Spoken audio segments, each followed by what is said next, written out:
Fifth episode: Biological Warfare and Big Pharma.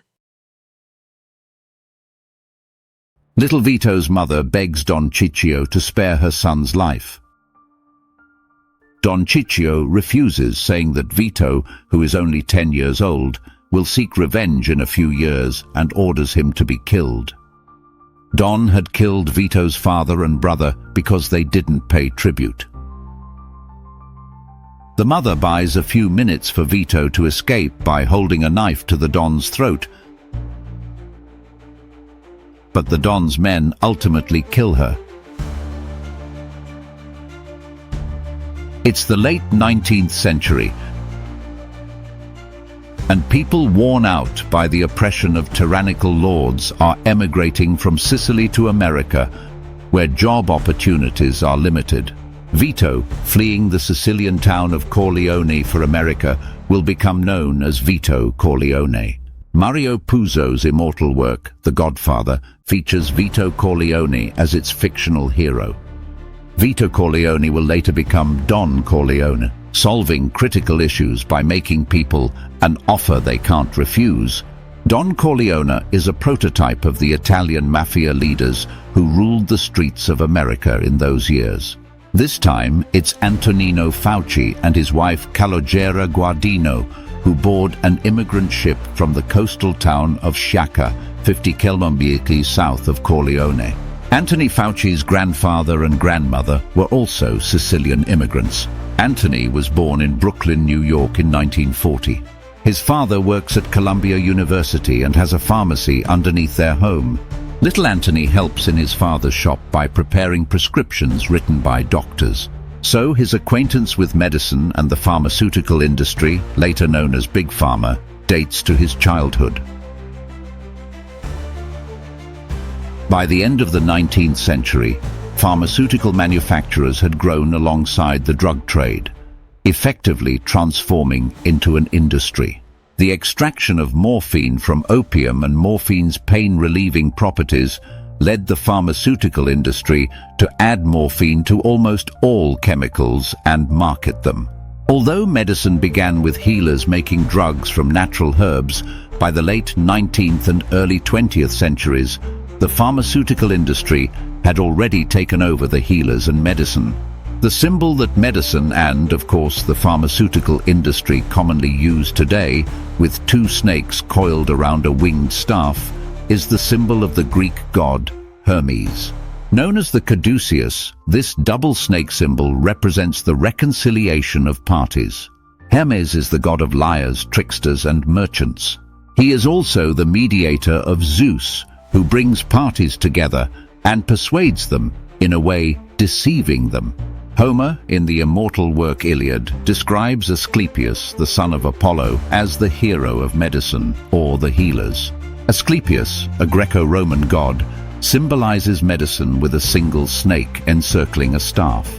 How did the single snake representing medicine turn into the twin snake symbol, which represents liars, tricksters, and merchants? The shift in symbols extends back to the late 19th century in America. The rise of Big Pharma coincided with the adoption of the symbol of liars and merchants to represent medicine. In fact, the caduceus is a more realistic symbol for Big Pharma and its collaborators, who will do anything, including drug trafficking, to make money. Like all Sicilians, young Anthony's family is excellent Catholic, and of course Anthony would attend Catholic schools.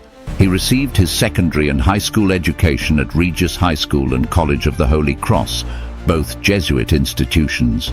The Jesuit movement is a relatively progressive branch of the Roman Catholic Church. Devout followers of the Jesuit movement, blessed by Pope Paul II, would in time abolish the traditional Roman Catholic Church practices of regular confession and fasting. After college, Fauci graduated from medical school, specializing in internal medicine, and completed his subspecialties in infectious diseases and immunology, joining the NIH, National Institutes of Health, in 1968. Fauci's prominent role began when he quickly established the Immunomodulation Laboratory and took charge of NIAID in 1984. Around the same time, he took an interest in the human immunodeficiency virus, HIV, epidemic, spreading among gay communities. Until that point, scientific studies on HIV received insufficient funding, prompting him to facilitate the procurement of funds and the swift implementation of experimental drugs. He also designed the US President's Emergency Plan for AIDS Relief, PEPFAR, to combat the HIV-related AIDS disease. In a sense, Fauci became a hero to the gay community. In 2020, while Fauci was managing a $6 billion fund at the head of NIAID for 36 years, he was called to duty by President Trump to manage the COVID pandemic. President Trump was unaware of what was going on. They asked the Fox, "If we made you a guard for the chicken coop, how much money would you want?" The Fox replied, "I am a man of conviction. I don't want money." Before we delve into Fauci's management of the COVID pandemic theater, let's delve deeper into our most significant actor. Contrary to popular belief, Fauci's most significant scientific studies were not on HIV.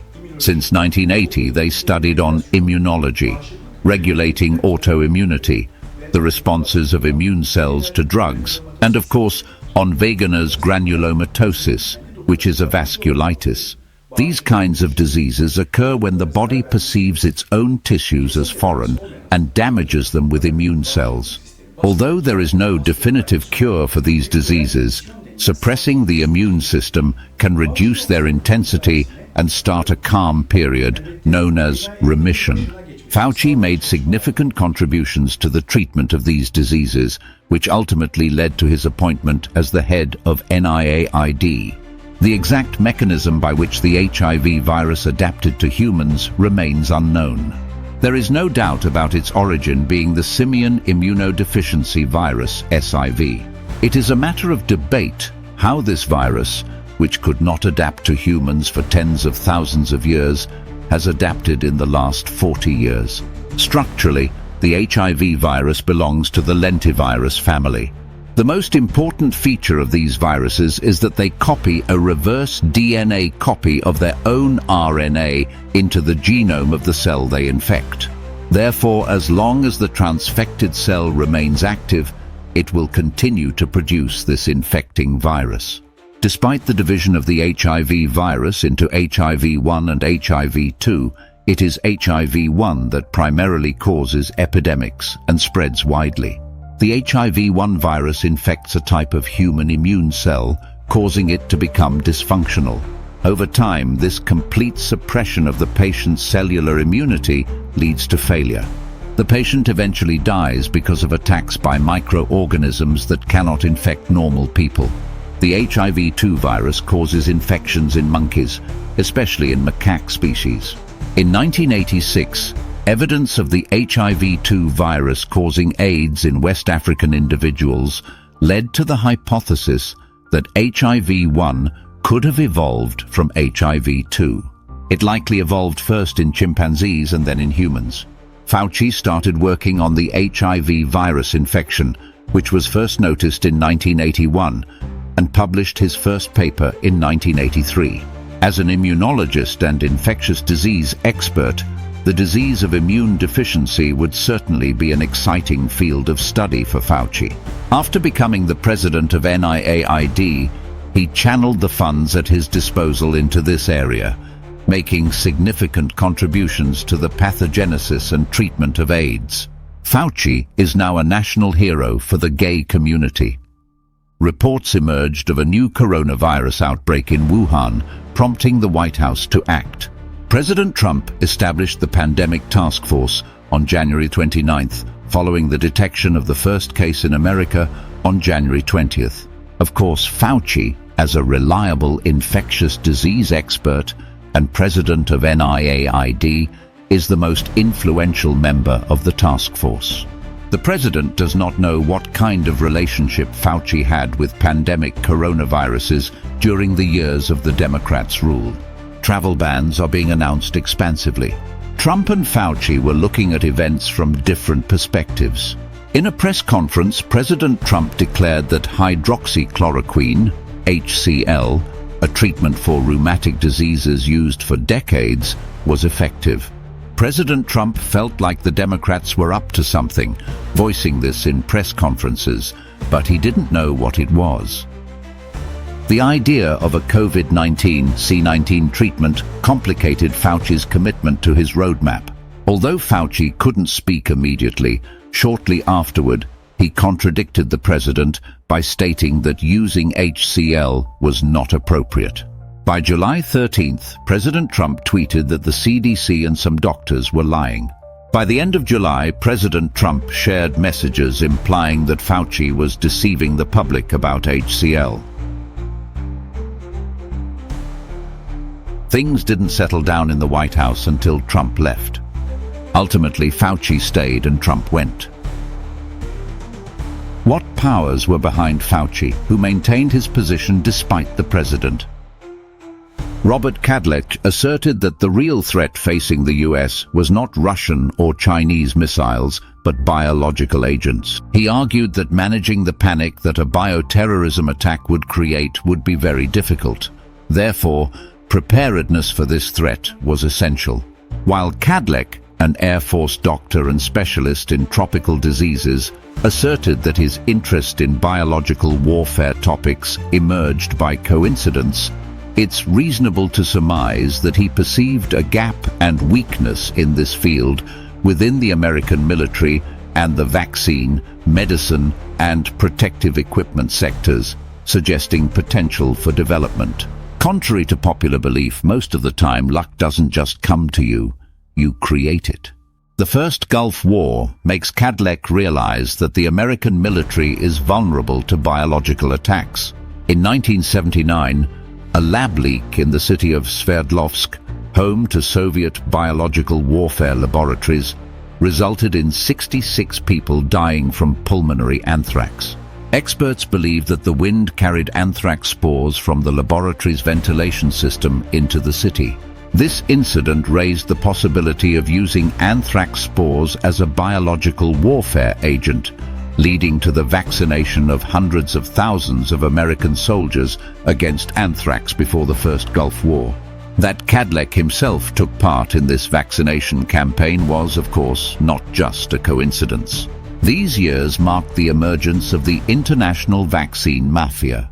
Despite some scientists suggesting that the ineffective anthrax vaccine caused the persistent and severe complaints known as Gulf War syndrome, which tens of thousands of American and British soldiers experienced after the Gulf War, this issue remained unexplored and even concealed. Kadlec spent the next few years writing articles, teaching and conducting consultations to convince the American government that biological warfare would make up the battlefield of the future. Of course, vaccines are the most important defense tool in biological warfare. However, this defensive tool can be turned into a weapon in dark hands. During the Gulf War, Kadlec's chief and mentor was the famous Jewish scientist and Nobel laureate Joshua Lederberg. Lederberg also served as the president of Rockefeller University for a period, meaning he was a trusted member of the family. The transformation of ANSER, Analytic Services, a non-profit organization dealing with national security matters, after departing from the famous RAND Corporation into the ANSER Institute for Homeland Security, ANSER IHS, coincides shortly after Kadlec began teaching at the National War College. Naturally, major financial institutions, primarily the Rockefeller Foundation, fund these non-profit organizations. Dr. Ruth David, a former CIA employee, is at the helm of ANSER. They must, of course, persuade the American bureaucracy that bioterrorism is a genuine threat. Scare tactics are obviously the most effective approach to persuade. We can say that the best way to scare the American state bureaucracy into investing more funds in biological warfare is to play out a realistic scenario. Our story will begin in June 2001 with the Dark Winter simulation.